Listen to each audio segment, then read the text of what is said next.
Welcome to Call Before Showing, a podcast where we help real estate pros navigate the emotional ups and downs of the real estate business and hear the stories of real people who buckle in and ride the roller coaster with us. Are you ready? Let's go.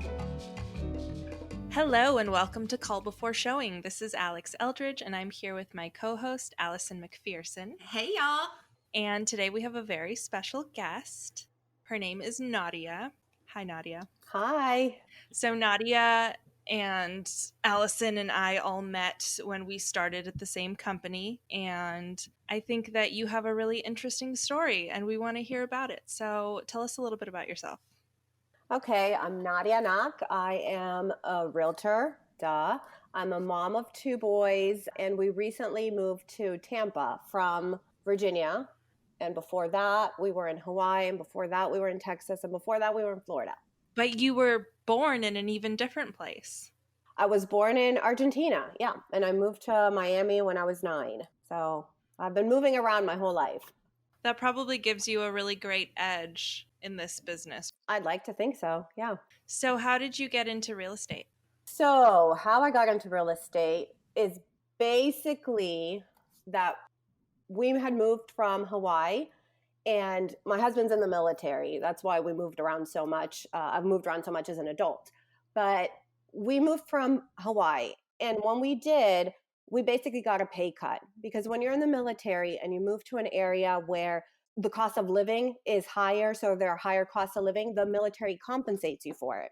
So when we moved back to the continental United States, that money got taken away. And that was equivalent to a part-time job. So I had to work, basically. And I had just had a baby, my second baby, and we had just bought a house. So my husband and I had gone out to lunch after meeting with the builder one day. And on the way home, I saw the brokerage that we all ended up working at on my way home. And I said, oh, look, it's this company who I had actually heard of when I was in Hawaii and I was doing research about things to do in Virginia. They had popped up, and this was before Instagram day, so this was in the height of Pinterest. So there were some pins that that company had pinned. So I recognized the logo, I recognized the name, and I said, okay, this might be something interesting. My husband and I had talked about real estate just vaguely. He's like, oh, you should do it. And I was like, okay, I'd rather stay home with my baby, but okay. And so when I saw it, it was kind of a sign. So I went home, I went on their website, I downloaded their information, I sent my information. I think I got a call the same day. And then I went in to talk to the broker the next day. And I was like, okay, well, I'm going to do this. Studied for my test and then started working. Pretty much that's how it happened. Tell us a little bit about your career before this, before Hawaii. So before Hawaii, I was a lawyer. I guess I still technically am a lawyer. I'm licensed to practice law in Florida, but we hadn't lived in Florida for a long time, and we moved around a lot. So it was hard for me to study for a new bar exam every place that we went. So I gave that up. And then when I was in Hawaii, I started a photography business. And when I came to Virginia, I decided to try something new. So you can say I start a new career every couple of years. But you stayed with real estate once you moved to Florida. So I did. Is that because it's your favorite of the three? I think it's because it definitely is my favorite, and it's a combination of the other two. So the legal side of my upbringing and my career really helps me with understanding the contracts, understanding how the process works, the sales process, the buying or selling, anything. It's not something that I struggle with or I ever struggled with. I can read the legalese like nobody's business.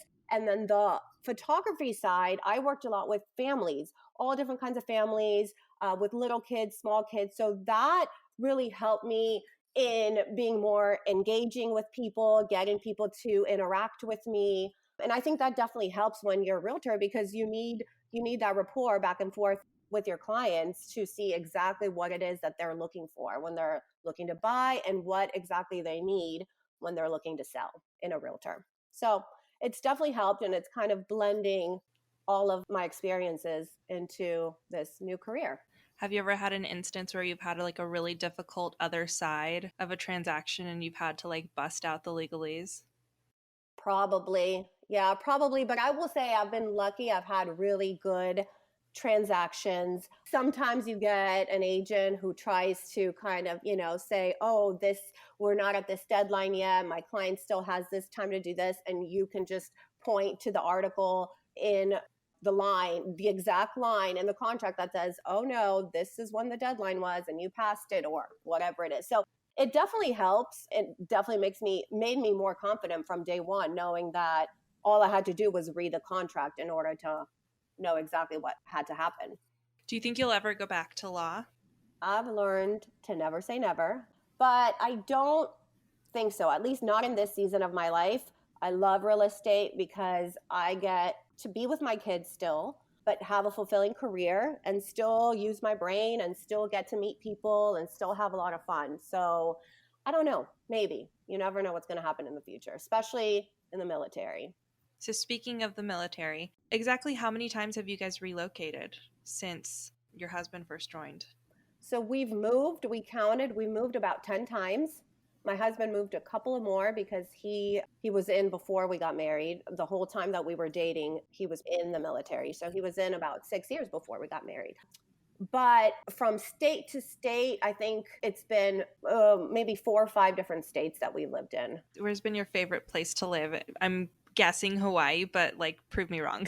No, Hawaii is definitely my favorite, but Tampa, I will say, is a close second. It looks amazing. So much fun. It's great. It is like Hawaii minus all the beautiful scenery that Hawaii has and all the volcanoes. It is, but it's tropical and it's closer to home for sure. Home for us is Miami. And so it's definitely closer and the weather is nicer than in Miami. I would say not as nice as Hawaii, but Tampa's a close second. It's definitely warmer than Virginia. For sure. Yeah. Seriously. You end up working with a lot of military families. I do.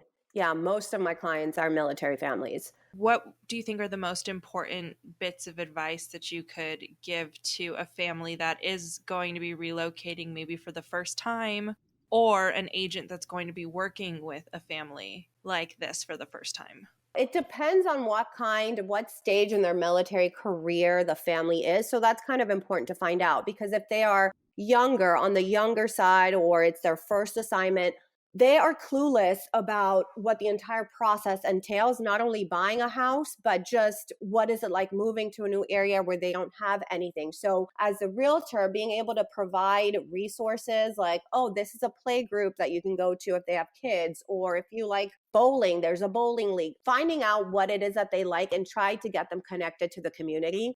That's actually important for any family, really. When it's a younger military couple with younger children, that's really important for them to get integrated as quickly as possible. And I think for any realtor, it's that a military family gets uprooted all the time and they just want stability and they want to move in and do it fast, get settled in so the kids can start school, the husband can go to work, the wife can go to work, can find something to do. So it's moving kind of quickly and being able to listen to what they are telling you ahead of time. So buyer counseling beforehand, even if you can't meet them, is really important before they get to the location. So for a military family, I would say to do some research ahead of time if you can, because sometimes we get orders really last minute, and try to find a realtor before you get there, someone that you trust, somebody who is recommended by someone you know in the area, or ask your realtor where you currently are to recommend somebody if they know somebody in the new location that you're going to. So you're not getting to your new location and then finding a realtor and then getting your pre-approval, because that's wasting time. Military usually only get 10 days for house hunting leave. So wow. So for that reason, have you done a lot of sight unseens? I have done a few. Yeah, I have. I haven't done any. And so I know Alison has done one, but I haven't done any. What is that like? So one of them that I did that I can remember, the first one, it was sight unseen, but the military couple had come into town a month prior and we had seen a bunch of houses. We had put in an offer. For some reason, that offer hadn't got accepted because it was a multiple offer situation. It didn't work out. So then they went back, and then a house came on the market in the same neighborhood. So they were at least familiar with the neighborhood, which was good because they knew where they wanted to be. And we FaceTimed. I walked through the house with them. I did, as much as I could, sent them as much information as I could, but they already knew where they wanted to live. It wasn't bad. And then they did come for the home inspection, which is the first time that they saw the house. And luckily there was nothing wrong with the house, and they kept it, they loved it, and, they closed on it. But I have done completely sight unseen, where haven't been to the area, have not seen the house until closing, the day of closing. And that was so stressful. That stresses me Yes, out. it was stressful, but my client really trusted me. And that's really important. I mean, they have to. Yeah, they do. They have to. And, as a realtor, you give as much information as you can, as many facts as you can. I made sure to let them know, for example, I remember in that house, I never had cell reception. So I was like, hey, I don't know what your carrier is, but make sure it's not whatever I have, because you won't get cell reception. I sent them information about the surrounding areas. And so they did it. So yeah, I've done it a few times. Yeah, mine that I did sight unseen, I had 2 last year, and one was a referral from the first one. And both of them didn't see it until final walkthrough. And it was stressful, but they both love their house. But I just overwhelmed them with information. And kept my fingers crossed that they would actually like the house. And they did. How do you balance being a mom and... So I think I'm doing okay. With any working mother, and especially I would say with military families, one of the struggles is childcare. It's finding childcare, because I've lost jobs in the past, or I've had to give up jobs in the past because I couldn't find adequate childcare for my kids.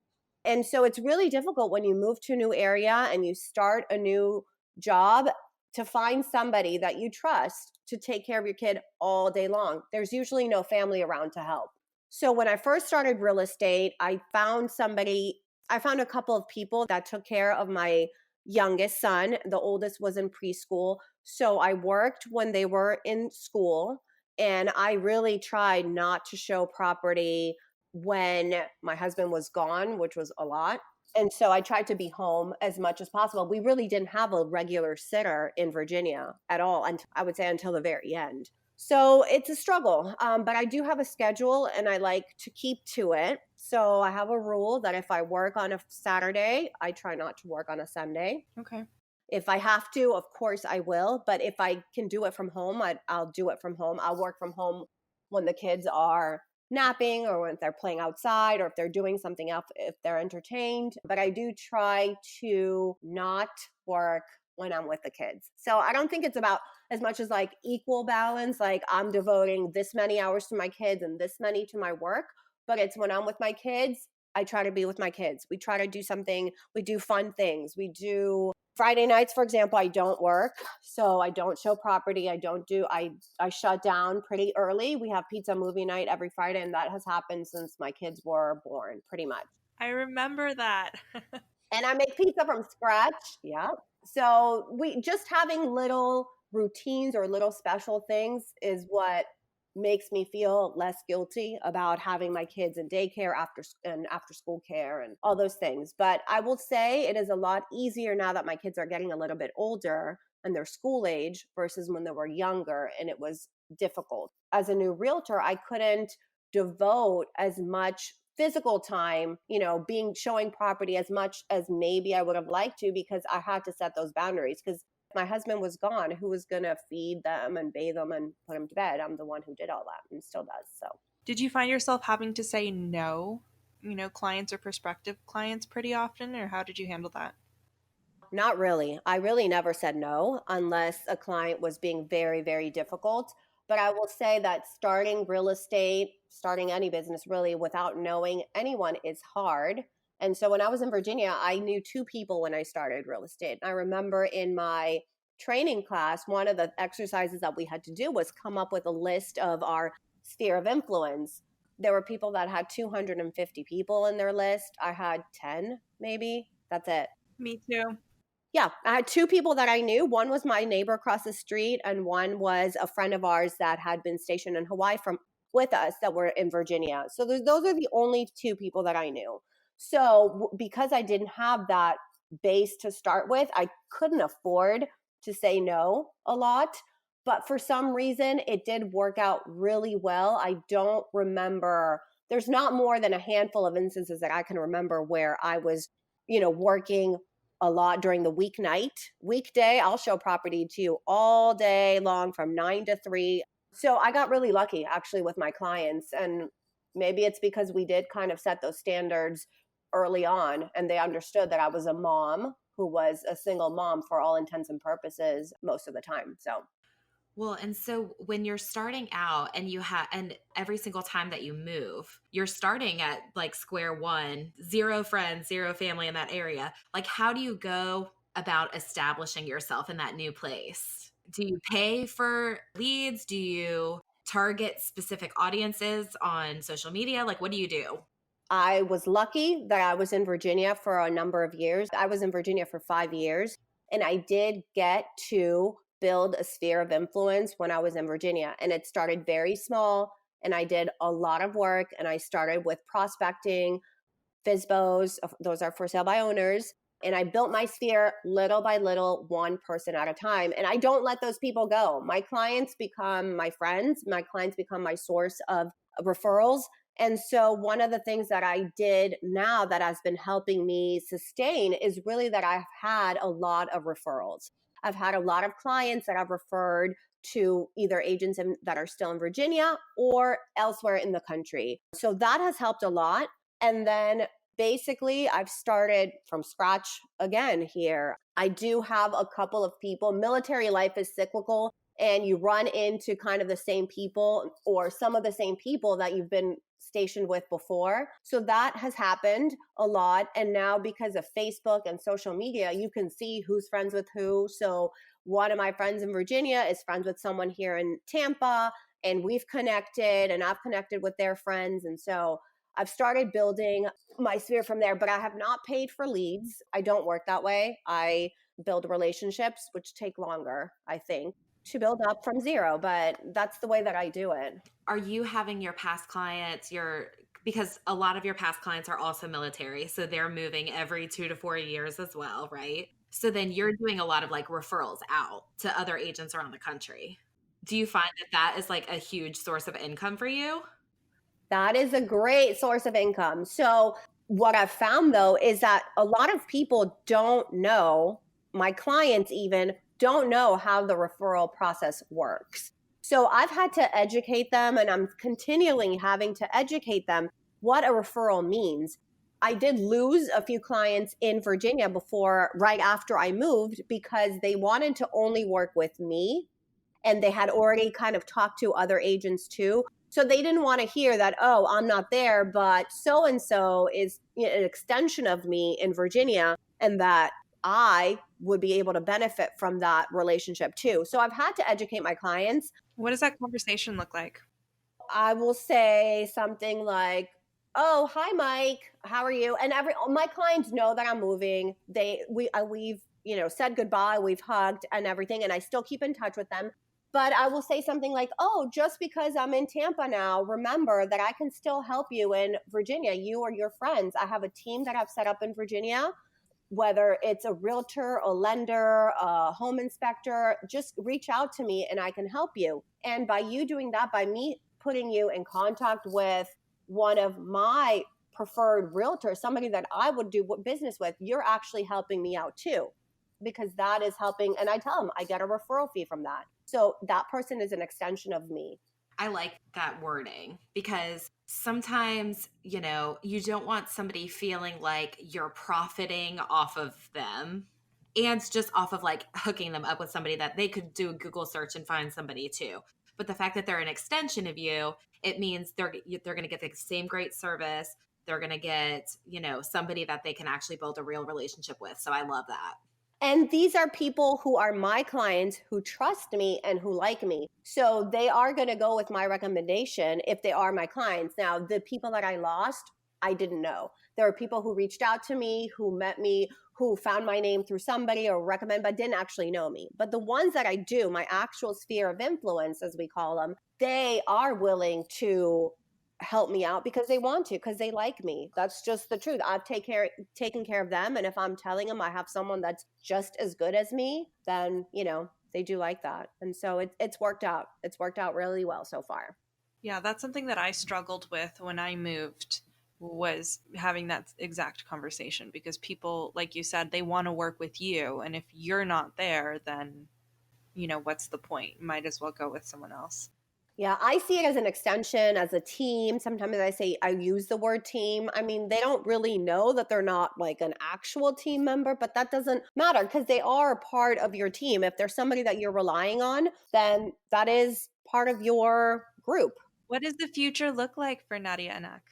So it's actually, we are at the end of our military career. My husband has been in for 17 years and counting. He's actually been a 19, but 17 count. It's a long story. So 17 years, and he's able to retire at 20 years. So technically, we are in our last assignment. So we're probably going to stay here in Tampa because we love it. And so I'm working on building my business here, and I'm working to add team members. So what I vision is having a team of military spouses or veterans that work alongside myself and my husband. My husband is going to get his real estate license.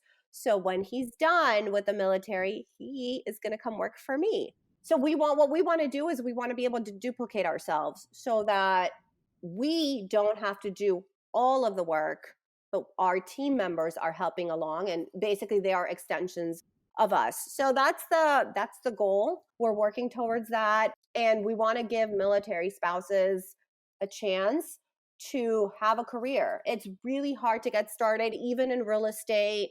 Any business that you start is hard. And when you put in the factor that you are going to be moving around every couple of years, it makes it even more difficult. So being able to provide the military spouses with the basic principles of how we do business, which is by referral, which is building your sphere, which is by treating people better than they're ever going to be treated by anybody else, making them feel like they are the only clients, then I think we'll be able to duplicate ourselves and then just sit back and enjoy my husband's retirement.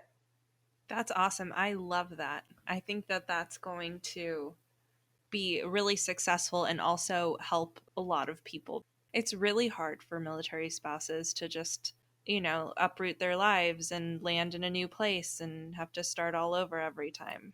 And I'm lucky that I had an education and I had the opportunity to work and do all these things before I came into real estate. But there are a lot of military spouses who don't have that opportunity, who don't have that. So, yeah.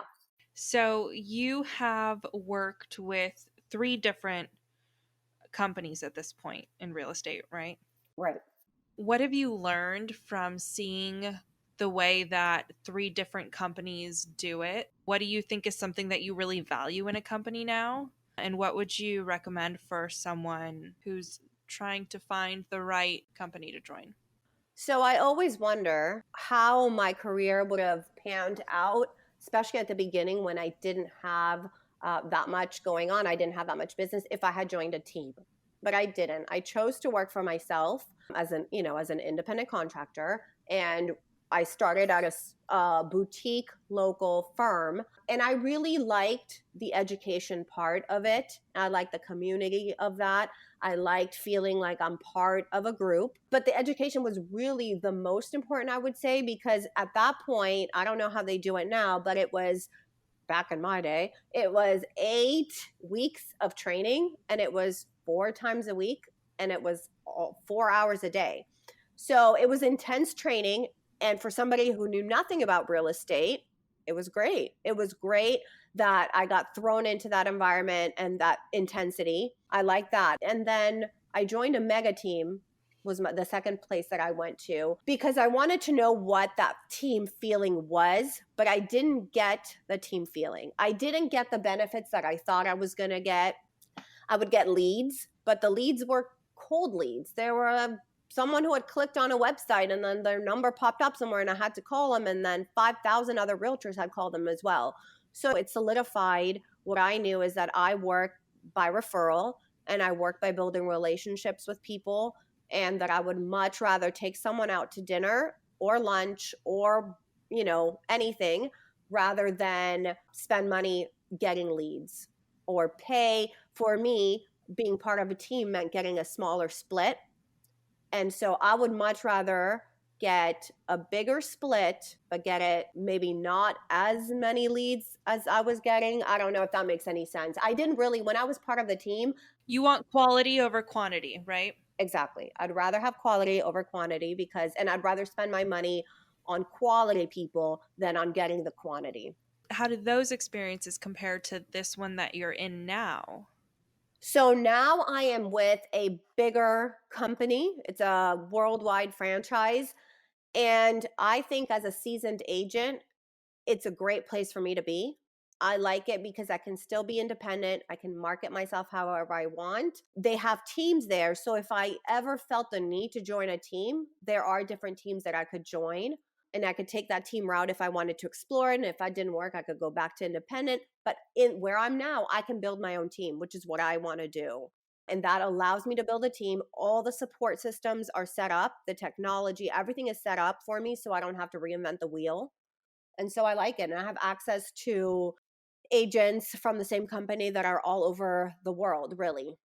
And I always think I'm like a boutique person at heart. I like small, but you can still feel like a small independent business within this larger company. So I really like it. I'm happy where I am.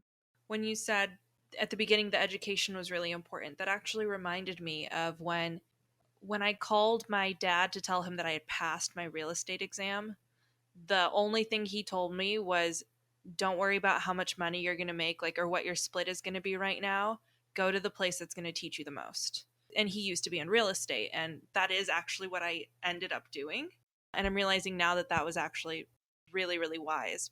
There are a lot of agents out there that get thrown into it and don't know.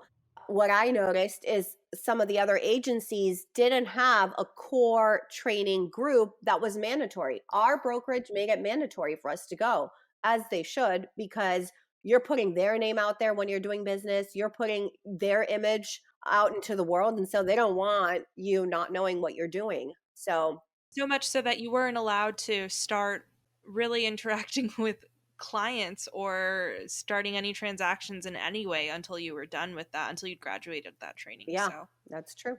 Kudos to them. And that's how we met, the three of us. So yay. And Alison's still there. I sure am. Do they still do the same training? Yeah. Yep, they sure do. They're revamping it again, but yeah, they're still doing the same thing. Okay, so now we call these confessions, or can you not? The confession would be maybe something funny or embarrassing that's happened in your time in real estate. Well, I will tell you the last one that I remember. I'm sure there's been a lot of embarrassing moments. One time I did fall during an open house. I fell down a set of stairs and landed on my butt, got huge bruises on my butt. There was somebody, I don't know if they saw me actually falling, but there was somebody in the house when it happened. But I will tell you the last. How many steps did you fall down? Oh, a lot. I slipped. It was an old wooden staircase and there were narrow steps and I had my heels on. I was looking all cute. Mm-hmm. Yeah, you were. I feel like all of these stories start with, I was wearing these shoes, like either wedges or heels. We're expected to, be looking really polished and professional, but we're going into sometimes these super run down structures. This wasn't even run down, unfortunately. It was a cute, adorable house, and I look so cute in that house. But yes, it's true. I'll tell you something that I did do recently. I was showing property, and I was showing property all day. So it was a marathon day of showing property. We stopped for lunch, and after we had lunch, I noticed that there was a set of keys on the floor of my car. Oh, no. And I was like, oh, where did these come from? Where are these keys from? We had seen 8 houses already, but I wish I had seen it. I was like, oh, I wish I had seen this before lunch. So I would have skipped lunch with my clients and just gone back to all the houses, but I couldn't because we were on a schedule. So we went to see the rest of the houses. There were 15 in total that day. We finished up And I was like, okay, I need to go back to these 7 and 8 and figure out which house this belongs to, because this was an hour away from my house. So I couldn't, if an agent called me and said, hey, where's the key? I couldn't get there in 5 minutes and return it. So I had to go back to all the houses. And of course, you don't want to have somebody else's key with you. So I went back to all the houses. It didn't fit. The keys were all there. I didn't understand what was going on. And then my list got all jumbled. So I went back to some houses twice. It was dark out. I was tired. I didn't know what to do. I was like, I took a picture of the keys and I texted it to my husband. I'm like, are these your keys? No. And he texts back, yeah, these are mine. Oh, God. Yeah, it was terrible. I was like, oh my God. I was driving his car that day. Normally I drive my own car, but I think mine was in the shop. So I was like, no wonder these look kind of familiar, but yeah. So that was an extra 2.5 hours that I spent going back and forth to the houses, and then another hour to drive home. So that was great. Oh my goodness. Wow. I felt for you. Yeah, I was so tired. How about a can you not? Anything that just really gets on your nerves. Let's see, what bothers me? I don't know. I don't let a lot of things bother me. I think if there's a difficult client, there's a reason for it.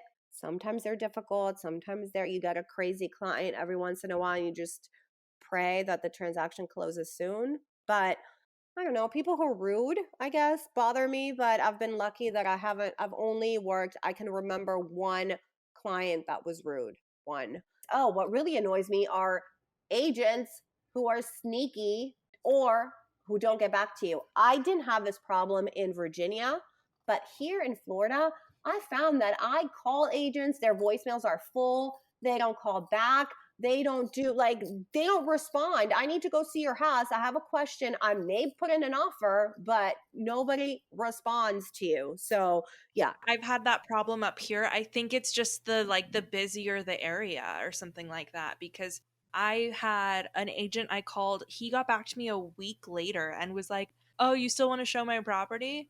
And I was like, I feel so bad for your sellers. You're not servicing them very well. And then also the other thing is I had a listing and I had agents saying that they were going to be writing on the property, and then they straight up ghosted me. They wouldn't take my calls. Oh, wow. Yeah, I think it's a bigger city thing, because that never happened to me in Virginia. I felt like everyone was so cordial and professional, and you had the crazy ones, but it wasn't so common. Okay, so we're going to play a little game of this or that. Okay. Alison, you want to read them off? Yes. Okay. Instagram or Facebook? Instagram. Coffee or espresso? Espresso. Armenian food or Cuban food? Armenian food all the way. Yeah, it's so good. It's my comfort food. It's like me with mac and cheese. Exactly. Sweet or salty? Salty. Cat or dog? Dog. List side or buy side? Oh, I don't know. I will say list side is easier on my schedule, but I do like buyers who don't want to see a million properties. Yeah. Like, I love military buyers. Like, you have to make a decision in 4 days. Exactly. Quickly. That's why I love working with my military. Would you rather get a text or a phone call? Text. Okay. Would you rather lose the ability to lie or believe everything you're told? I already believe everything I'm told, so I will stick with that. Okay. New construction or fixer-upper? New construction all day long. Really? I am not surprised by that at all. Yeah, I'm not surprised, but I'm like, fixer-upper. Farmhouse or mid-century modern? Mid-century modern. That's my jam. Last but not least, flats or heels? I actually like flats. Me too. After that fall, I bet you do. Yeah, I'm too old for heels, but I still have to wear them. Well, thank you so much for coming on our podcast, Nadia. We had a wonderful time with you. Thank you. It's been great talking to you guys, and I miss you all. We miss you. Aww. Where can the people find you if they're looking for an agent in the Tampa area? They can find me on Instagram. It's Nadia.Anac, A-N-A-C. They can go on my website. That's NadiaAnac.com. My Facebook is Nadia Knows Real Estate. That's my hashtag. So you can find me anywhere, really. Just Google me. There are not that many Nadia Anacs around, so I'm easy to find. Well, thank you for listening to this episode. As always, you can find us at Call Before Showing on Instagram, Facebook, and if you have any requests for future episodes, you can always email us at callbeforeshowing@gmail.com. Once again, thank you so much for being here today, Nadia. We loved recording this with you. Thank you. It's been fun. Good. We hope it's been fun. All right, guys. Catch you later. Bye.